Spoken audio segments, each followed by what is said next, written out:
When you have to speak to or around people in authority, what happens to you? How do you feel? What do you think? How do you perform? My name is Michael Williams, and in this series, we've been talking about what happens to some of us when we have to speak to or around people in authority. Now, for some of us, nothing. We perform fine. Doesn't really matter who's there, who's around. But for other people, when there's someone in authority around them, they don't speak and they don't perform as well as they could. They start to feel anxious and nervous. They start to lose their train of thinking, and they just don't demonstrate the competency and the confidence that they actually have. My name is Michael Williams, and I want you to follow me in this series because this is very important. If you want to advance your career, if you want to have a certain kind of reputation, and if you want to earn the money that you deserve, then you're going to need to be able to perform well, especially around those people who control the purse strings, who are able to promote you. Okay, so that's what we're going to look at today. So what tends to happen to people when they are in certain kinds of speaking situations, and today we're talking about a specific one, people in authority, they tend to become negatively distracted.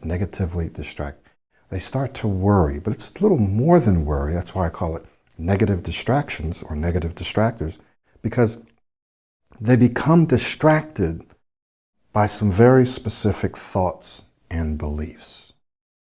They allow themselves to become distracted by some very specific thoughts and beliefs. Let's look at a couple of those today. Number one, they become distracted by who's in the room or who's present on the call, who's there.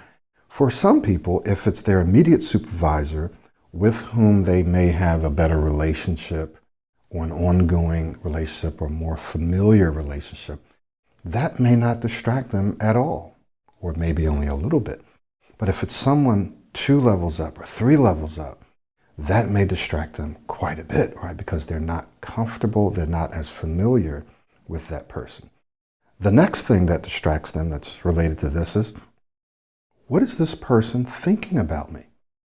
What are they thinking about me? What are they thinking about what I'm saying and how I'm saying it? What if I get asked a question that I don't know the answer to? What if I become defensive? What if I say something offensive? What if I forget what I'm about to say? Right? What if I start to ramble? What if I lose my train of thinking? What will this person think of me? How will that impact my career progression? How can it impact my income? How can it impact my reputation with them and my colleagues? These are all things that people can become distracted when they start to think about and worry about these things, right? And so then you start thinking about, well, how can this impact me? So who's present, what they're thinking of me, and then how this can impact my career, my income, my reputation. So let's look at another distractor, and that is beliefs about your performance. Beliefs about your performance. Now, you're probably asking, what does that mean? Well, we have beliefs that we can think about, right, that can present themselves consciously, some things that we may think or say to ourselves, or even say out loud, like, I hope I use the right words. I hope I say this the right way. I hope I articulate my thoughts and ideas correctly. I hope I'm not speaking too slow. I hope I sound intelligent. We can actually think these things or say these things. Then there are those unconscious or subconscious beliefs about our performance. And these can flow from our previous experiences. So what if you didn't perform as well in the past as well as you would have liked? And so immediately when you're put in a similar situation, your subconscious mind or your mind goes back, instantly pulls forward the feelings that you had, the embarrassment that you had, the performance that you did, right? It pulls that forward and it says, okay, well, we hope that this doesn't happen the last time. Let's do whatever we can to prevent it. And what that does is that puts unnecessary pressure on you, right? When you start to worry, think about something that happened in the past, it puts unnecessary pressure on you. So beliefs about past performance. We can categorize these really a couple of different areas. One's more negative and the other one is a bit more positive. So one is what we call self-based or self-focused beliefs. This is where we're thinking about, we're looking inward, they're internal. We're thinking about how we're speaking, the words that we're using. We hope that we say it the right way. We hope that we handle it well, right? So we start thinking and looking inwardly, self-based or self-focused beliefs. But this next one is the one that we're going to dig into a little bit more in the next video, and that's service-based or service-focused belief. So one's inward and the other one is what? Outward, right? One is internally focused, the other one is externally focused. So in the next video, we're going to look at why you want to shift your focus to the external, the service-based belief. Because if you do that, what's going to happen is you're going to perform at extremely or exceptionally high levels. And those leaders, those people in authority, are going to look at you and go, wow, that person handled this very well. I like the way they were calm. I like the way they were clear. I like the way they spoke with authority. I like the way they were confident. I like the way they handled themselves, right?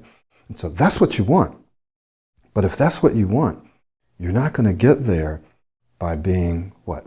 Self-based, by being self-focused, by worrying about who they are and what they're thinking of you. So I'm going to give you some very specific thinking and behavioral strategies and techniques that you can use, just a few, but they're very, very powerful.